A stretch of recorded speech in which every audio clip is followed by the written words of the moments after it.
Eugene, the nice thing is the role was written for Filipino.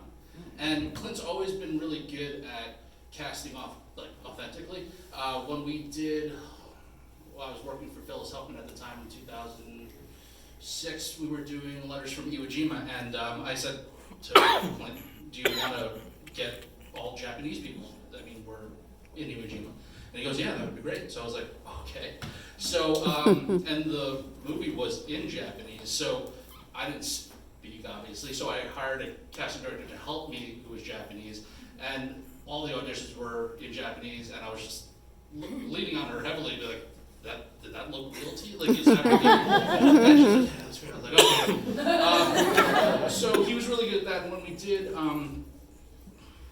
we did Gran Torino, I was working with Ellen Chenoweth at the time, and again, we asked Clint, do you want us to find Hmong people? And he goes, yeah, that would be great. And I was like, oh crap, that's gonna be hard. It was like 2007, it was like Tuamu who was in it, he was the only actual quote unquote actor that was in the film. Everybody else we got at open calls. We went to Fresno, we went to Warren, Michigan, Troy, Michigan, St. Paul, Minnesota. There's huge pockets of the Hmong community, so we literally would drive or fly or whatever and hit up the Hmong markets, the radio stations, put ads out in papers, and they showed up. And that was one of the more difficult casting experiences that I had, but it was also super gratifying. And to see just regular people do this, I mean, it's an intimidating thing to be an actor, you know what I mean? And they went, I think that was the advantage they had. They didn't know how crazy of an adventure they were just about to go on. So that turned out to be, and honestly, when we read that script, I was like, I hope people watch this. It was my original thought of this was, I hope people watch it. I think it would be great. And then it just went, I mean, at the time, I think it was Clint's highest grossing movie at the time. And I was like, you know, he's Dirty Harry. He's the man with no name. But that movie was the biggest movie of his career at that time. Why do you think that is? And during that time, and what year was this when that happened? Gran Torino was, I think it was released 2008.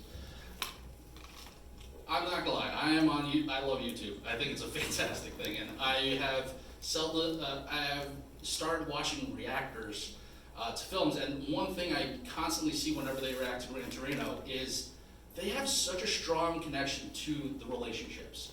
And I think it's something that they can all relate, like everybody's known a jerk, you know, like a very abrasive person.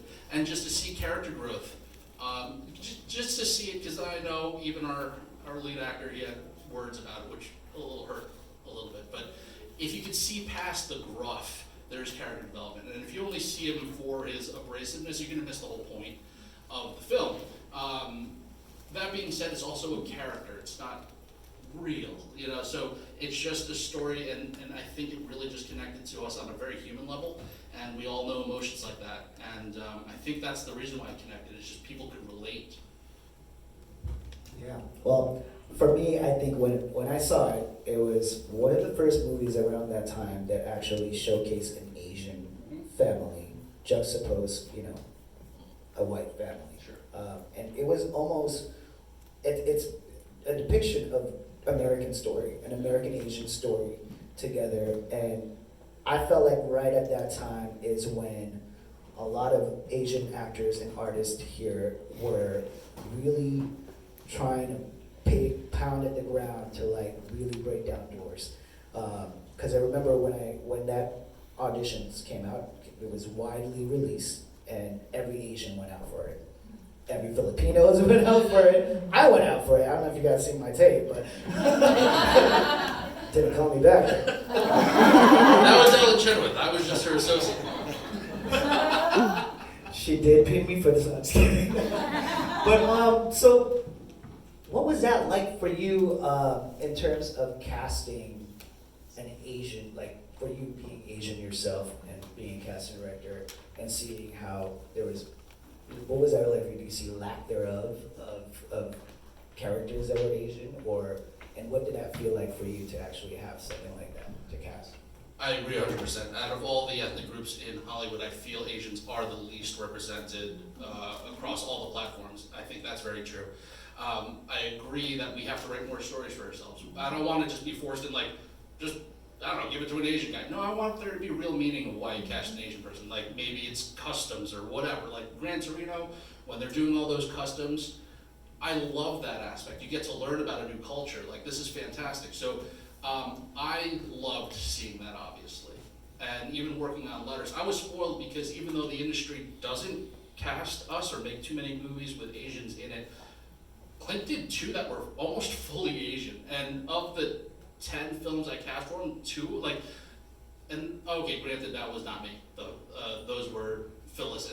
But to work on something at that age, because that was when I was first starting. So to be like, oh wow, there are Asian, but then I saw the rest of the industry, no one followed. Or it took many years to get something. Like of late, yeah, there's a lot more opportunity, which is fantastic to see. But for many years, it's just like they just weren't telling any stories of ours. So to see it, yeah, it's fantastic. I love it. To grow up and see something that you're like, oh, that's like me. Like even me watching Short Round, in Indiana Jones as a little kid. I was like, hey, I could be like that kid. I mean, we had it, but he was the one, you know what I mean? But it is always important to see someone you can relate to, obviously, especially if you want to go into this. Shout out to Keith.